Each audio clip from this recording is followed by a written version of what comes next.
Let's put the Seattle game to bed, shall we? I'll be honest, I didn't see that coming. Seattle beat the dog shit out of the 49ers. I'm talking belt to ass. But if you look a little closer, the writing on the wall for this to happen was potentially there. Let's break it down a little bit more.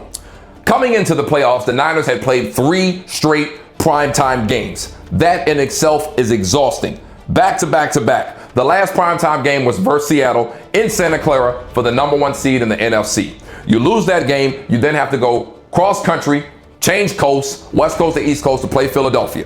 You play Philly, 6-point underdogs, kitchen sink game. You throw everything you have at them to get the dub and pull off one of the upsets of the year, after the Niners have done that multiple times this year, by the way. 6-point dogs get the dub. Kyle Shanahan was on the 85th page of his play call sheet, running flea flickers and trick plays like he's playing Madden out there.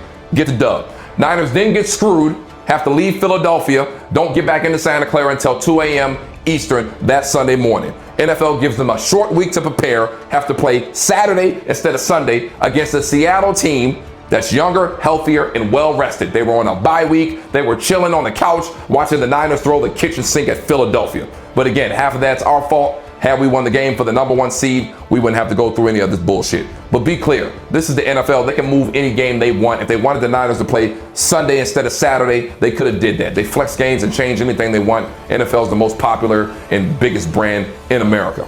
But again, half of that's on us. So you then have to go to Seattle, short week, not to mention you lose George Kittle, you know, the best tight end in football. Sort of kind of makes a difference when he does and does not play, in case you didn't notice. Yes, this time around you had Trent Williams and Ricky Pearsall, but you didn't have George Kittle. And Ricky Pearsall's playing on a bum PCL knee like he's been doing all year. We thought we would have had Brandon Ayuk back by now, but he screwed us. Again, he's never coming back. The defense is depleted. Fred Warner didn't come back. You had nothing on defense to stop Seattle's offense. And on offense, you had barely anything. You had a tired CMC, a hurt Ricky Pearsall. You had Jawan Jennings, Kyle Juszczyk, and Demarcus Robinson out there. That's just not enough to beat Seattle. Not to mention, I believe Brock Purdy scrambled for 433 yards behind the line of scrimmage trying to make shit happen. It was just too much to ask for. Some of you thought the Niners quit. They didn't. They were exhausted. They just didn't have anything left in the tank. And that's, even for Kyle Shanahan, that's too much to overcome versus this talented Seattle team who has the #1 defense in the league. So not to worry, faithful. Again, phenomenal year, 13-5, made it to the second round of the playoffs, upset the defending Super Bowl champions, the 6-point underdogs, played for the NFC #1 seed with no defense and backups all year long. We'll see you back again in September. Keep that same energy for when this comes back around, and it will come back around. It's still bang bang 9 again to the death of me.